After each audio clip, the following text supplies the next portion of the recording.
Many Oklahoma cattle operations that have spring calving herds like to breed the replacement heifers for a shorter period of time than they do, say, the adult cows.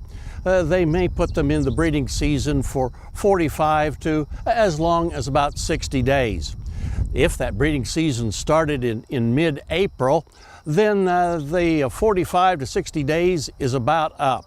And it's time to think about visiting with our local veterinarian, whoever is experienced at pregnancy checking cattle, and scheduling a time in about 2 months when we can do the pregnancy diagnosis and determine which of those replacement heifers didn't get bred this breeding season.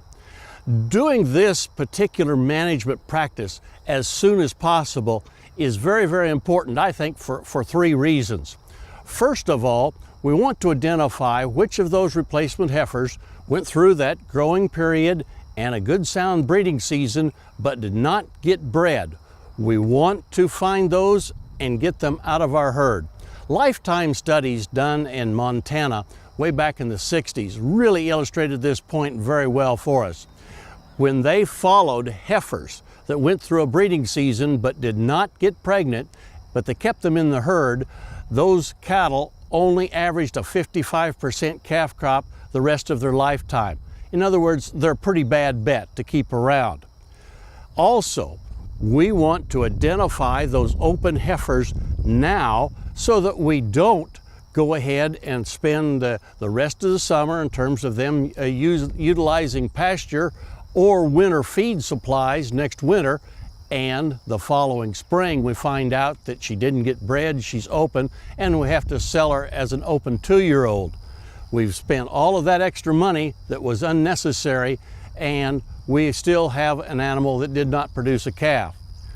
Plus, if we'll identify those that were open as early as possible, they're still young enough to go to a feedlot, be fed out for a short period of time, and have a chance to grade choice.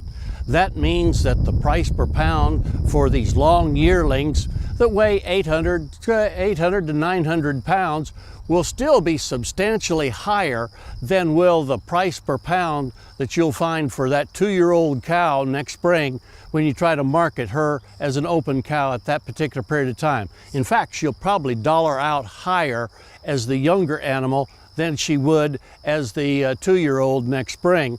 Plus, we've got all of that winter feed cost in extra expense.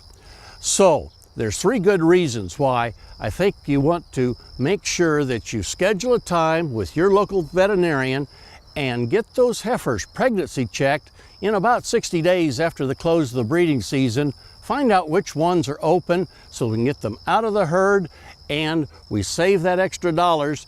Keep the ones in our herd. They're going to do the best job for us in the future. Hey, we look forward to visiting with you again next week on Sunup's Cow Calf Corner.